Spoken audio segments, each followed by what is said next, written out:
What's up, guys? Good morning to you. Good to see you as always. I kicked my keto coffee up a notch by adding heavy whipping cream and some cinnamon. The heavy whipping cream is a good way to add some more fat, and the cinnamon gives it an awesome flavor. I'll be sticking to it. Give it a shot if you're doing keto coffee. So today we're going to do a full day of eating. It's going to be a very busy day. I'm going to jam pack as much information as I can in this video. So I have a question here from JetsMet21. Says, how many grams of fat are you eating per day? So I eat 200 grams of fat per day. I also have 120 grams of protein and 30 grams of carbs. So as you know, a ketogenic diet is 75% fat, 20% protein, 5% carbs. Throughout this entire day, I probably won't think about carbs one single time. All I think about when I go throughout my day is find the fat. I focus on the fat and I forget about the carbs. So if you're on this diet, try and remember that. Focus on the fat. 200 grams of fat is a lot. I really do need to focus on getting that much fat. If not, my energy levels go down. So I'm getting ready to go work out. When I get back, we're gonna have some breakfast. So let's get this day started. Okay, this is apple cider vinegar. I just started taking this stuff, so I can't really recommend it. So far, it seems good. I've been using it for a quick burst of energy before the gym.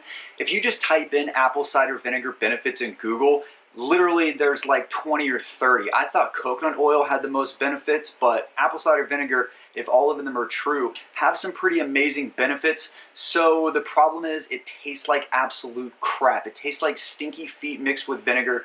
I know a lot of people mix it with water and they also use it in dressings, but I'm just gonna get the job done, take it in a shot. If you guys have any experience with apple cider vinegar, let me know what you think in the comments section below.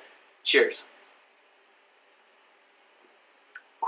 All right, guys, just got back from the gym, ready to have my first meal of the day.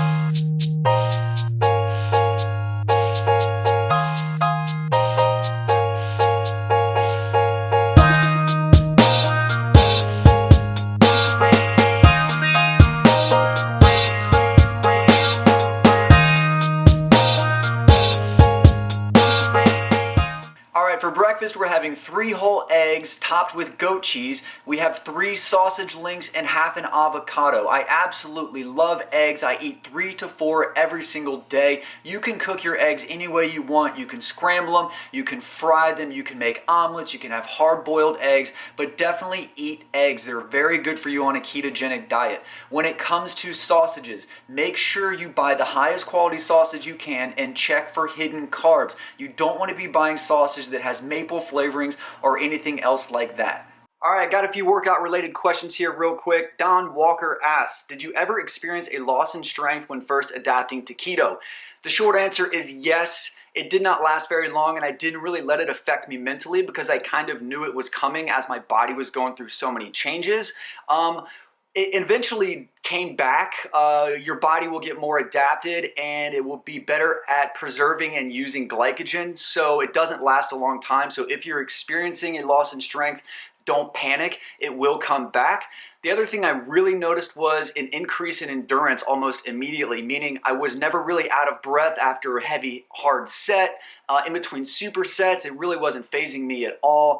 I could do my Tabata and my high intensity interval training like a champ without it really affecting me at all. So I really enjoyed that aspect more than I really cared about losing strength. Okay, Duel71 asks, hey Jason, awesome videos. Was wondering how many times a day do you work out?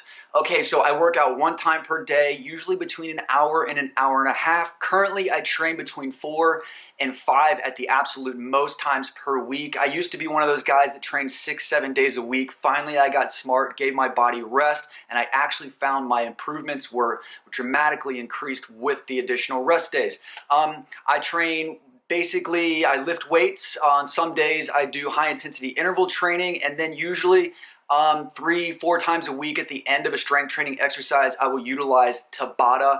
It's an absolutely amazing way to bust down glycogen and improve endurance, so give that a shot. All right, gonna get some work done here, answer a bunch of client emails and questions, and then I'm gonna have some lunch.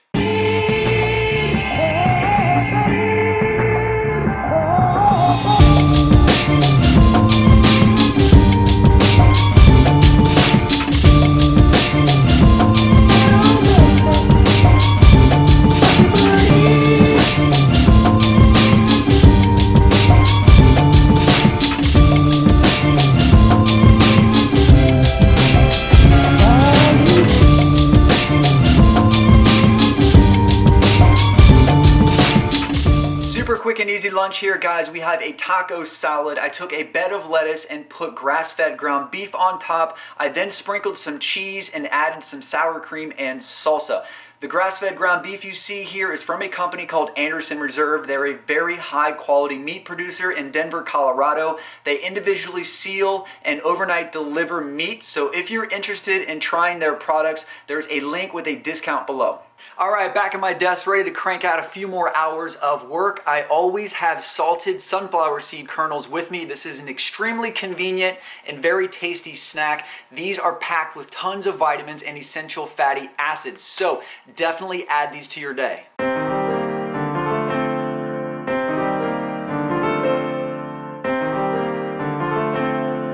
I'm also going to be taking my magnesium supplement here, guys. As I've told you before, magnesium is an essential electrolyte, so make sure you're taking your magnesium. I take 400 to 500 milligrams every single day. I'm also drinking tons and tons of water today, probably up to a gallon. Remember to drink your water. It's going to make you feel so much better. Dinner time.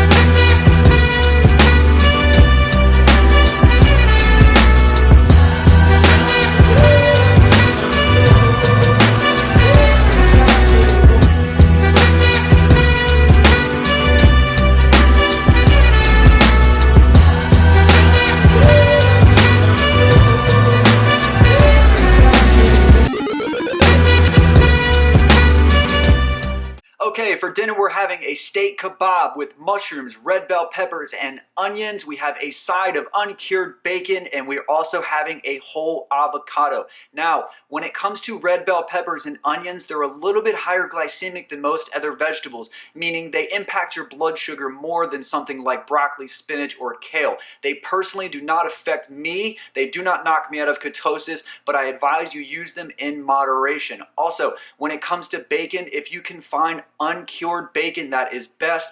If not, just really check the back of the food labels, make sure there's not hidden sugars, and avoid the maple flavorings or any other flavored types of bacon. When it comes to avocados, as you can tell, they are awesome. I definitely eat at least 1 to 2 avocados per day. The reason is because they are jam-packed with potassium, which is absolutely critical when it comes to a ketogenic diet. Also, they're packed with fat, and as you know, this is a very high fat diet, and avocados really are a great way to bump your fat numbers up. Jeremy King asks, hey Jason, just wondering your thoughts on the diet soda debate when it comes to the keto diet. Also, what are your thoughts on stevia? Thanks.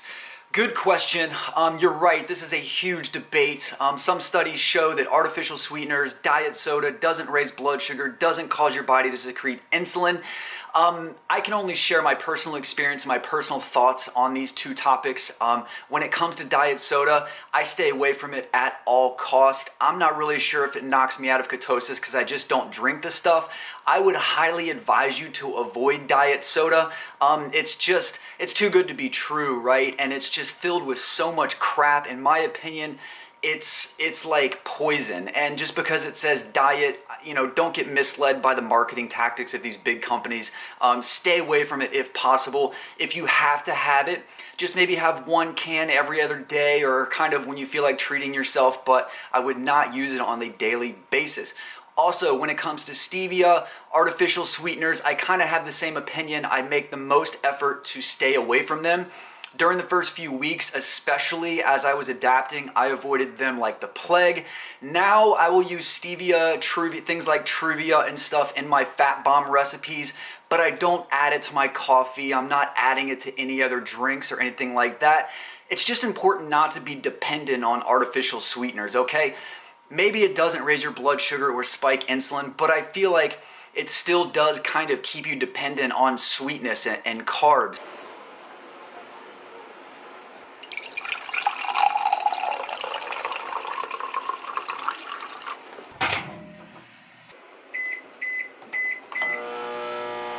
Alright guys, just a reminder, sodium is absolutely critical on a ketogenic diet. Chicken broth is a great way to get your sodium levels up. I usually have 1 to 2 cups every single day. If you don't like chicken broth, you can also do beef stock or beef broth.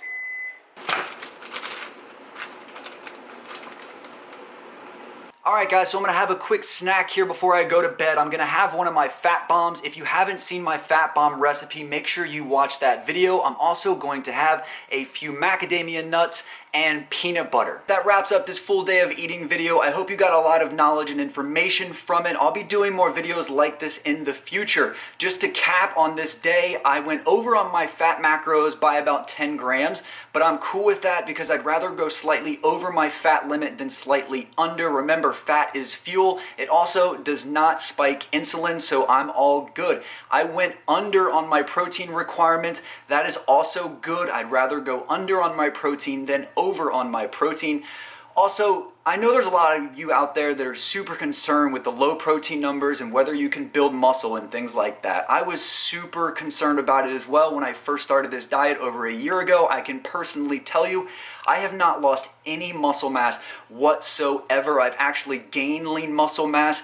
When you're in ketosis, ketones have a protein sparing effect. Your body is more efficient at using protein. Also, you have elevated levels of leucine in your bloodstream when you are in ketosis, and leucine is the primary trigger of protein synthesis. So do not worry. And again, it's better to go under on your protein than over, because if you go over on your protein, your body will convert excess into glucose, just like it does from carbs. And finally, I went under on my carb limit. Remember guys, if you're tracking your macros, at the end of the day, take your total amount of carbohydrates and subtract total amount of fiber. That's how you get net carbs. Finally guys, you must stay patient when you're first starting the ketogenic diet. Every single day is an opportunity to get better. You just take a look at how you did that day, make improvements for the next day. Don't get frustrated, okay?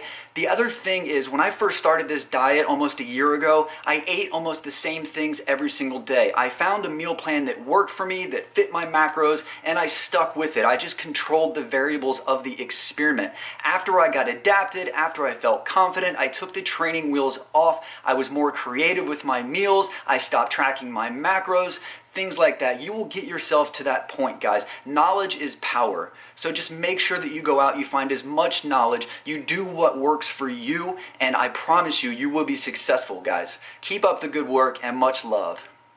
When it comes to hard-working men and women, I know I'm a